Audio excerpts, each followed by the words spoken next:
네, 최근 KB금융지주 경영연구소가 보고서를 하나 내놨는데요. 그 내용부터 좀 보겠습니다. 내용에 보면은 은행의 이익 처분 방식 그리고 또 임직원 보수와 관련된 비판에 대한 입장을 보고서에 좀 담았는데 당국이 은행의 공공재적 성격을 강조하면서 영업 행태를 약탈적으로 규정했고 주주 배당에 대해서도 부정적으로 봤다라는 내용 그리고 회사의 어떤 금리 상승기에 번 이익을 주주와 임직원의 부를 늘리는데 몰두했다는 비판이 금융당국에서 나왔다라면서 이 내용을 반박을 했는데 신 교수님 어떻습니까? 이런 내용들 은행 입장에서는 목소리를 냈다라고 보여지긴 하는데 바로 또 내렸더라고요 이거를. 저는 충분히 민간 기업이 그게 은행이든 또는 제조업이든 자기의 목소리를 낼 수 있다고 봐요. 그게 정상적이고 그게 윤석열 대통령이 늘 하시던 자유, 기업 행위의 자유의 범주에 들어가는 것이다. 저는 그래 봐서 그 금융기관의 어떤 보고서 전 직접 보지 못했는데 네네. 충분히 할 수 있다. 근데 그거 왜 내렸을까? 예. 이유는 내부용으로 외부용 문건이어서 외부에 공개되면 안 된다. 그래서 직원이 자의적으로 잘못 올린 거다라는 식으로 내렸더라고요. 그건 좀 궁색한 변명 같고요. 전 낼 수 있다. 우리 이렇게 생각한다. 저는 충분히 낼 수 있다고 봐서 그것을 다시 집어넣은 것 자체가 한국의 금융 분위기를 잘 말해주는 것이다. 다시 말하면 국내 금융기관이 그 지분이 80%가 외국인이든 간에 정부나 감독 당국의 눈치를 보지 않을 수 없는 환경을 잘 반영하는 것이다. 저는 그래 봐서 첫째, 충분히 그 보고서 낼 수 있고 또 떳떳하게 그 보고서 내용을 주장을 해야 된다. 그 생각을 하고 그걸 내린 것은 한국의 금융시장이 얼마나 관치라고 하면 좀 심한 표현이지만 네네. 눈치를 많이 본다. 금융당국의 눈치를 본다. 그렇죠. 그 관치의 그 치자가 다스릴 치가 아니고 네네. 눈치를 본다. 이런 차원에서 관의 눈치를 본다. 좀 씁쓸한 것이다. 우리 뒤에 이야기를 하겠지만 예. 돈잔치라는 언론의 표현도 저는 매우 거슬리고요. 돈잔치. 네, 조금 더 길게 우리가 나중에 이야기를 하겠지만 제 뒤에 돈잔치라고 돼 있는 거죠. 그 한국의 금융이 제가 처음에 84년에 한국은행에 왔을 때랑 달라진 게 뭐가 있는가, 발전한 게 뭐가 있는가 그런 차원에서 조금 좀 그 KB가 계속해서 그 보고서를 주장을 했었으면 네. 저는 오히려 한국의 금융 그 어떤 그런 정책 관행이라고 하는 게 민간 기업이 충분히 이야기할 수 있는 그런 분위기구나. 이걸 그냥 입을 막는다는 차원에서는 굉장히 씁쓸한 에피소드였다. 저는 그런 생각을 일단 합니다. 그러시군요. 원 교수님은 어떻게 보셨습니까? 저도 그 보고서를 보지 못했기 때문에 네.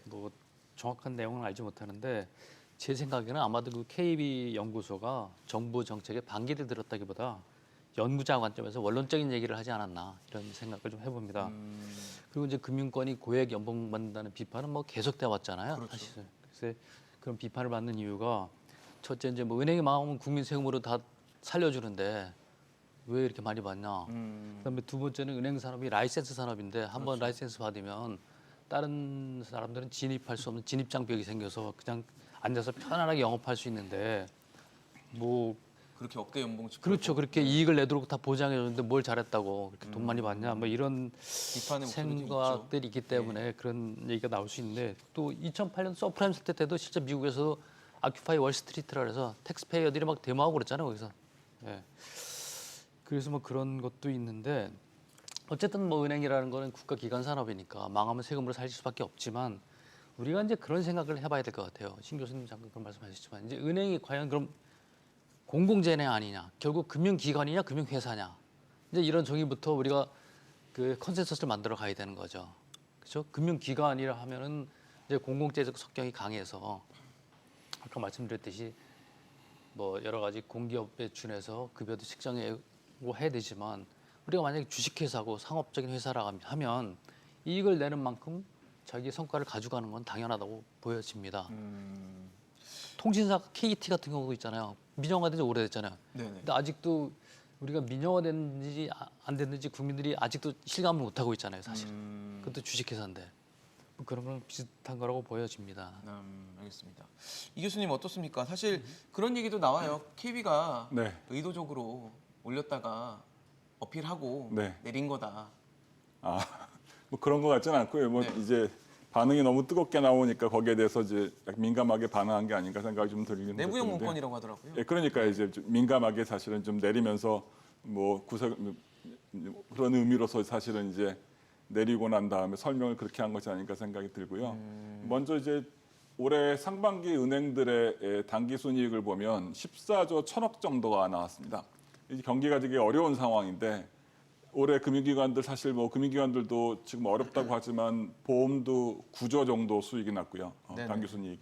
은행도 한 14조 정도 수익이 났습니다. 이런 상황에서 이제 대통령이 은행의 공공재적인 성격을 얘기했는데 사실은 이제 공공성이라고 보통 얘기하고 공공재 성격이라고 얘기하는데 아까도 말씀드렸지만 이제 금융안전망에 포함이 되어 있기 때문에 은행이 부실하게 되면 예금보험제도라든가 여러 가지 정부의 개입이 있게 됩니다. 그런 의미에서는 이제 공공재적인 성격이 있고 공공성이라고 말씀드릴 수 있겠는데요. 네. 이제 대통령이 말한 거는 사실은 어떻게 말하면 사회적 책임이라고 할 수 있습니다. 어떻게 말하면요, 은행들이 이제 사회에 어느 정도 책임을 질 수 있는 이제 일들을 하는 거 그런 것들이 요즘 뭐 많이 알려진 ESG거든요. 예. ESG거든요. 그러니까 이제 주주가 있는 회사고 거기에서 ESG 보고서를 내고 그런 사회적 책임에 대한 역할들을 사람들한테 어나운스를 하기 때문에 그런 것들을 시장에 맡겨두면 됩니다. 시장에 맡겨두면 되지 정부가 나서거나 아니면 관료들이 나서서 은행이 뭐 공공재다 어떤 역할들을 해야 된다 이렇게 얘기한 건 오히려 또 지금까지 우리나라가 해왔던 관치금융에서 벗어나지 못하는 거예요. 사실은요.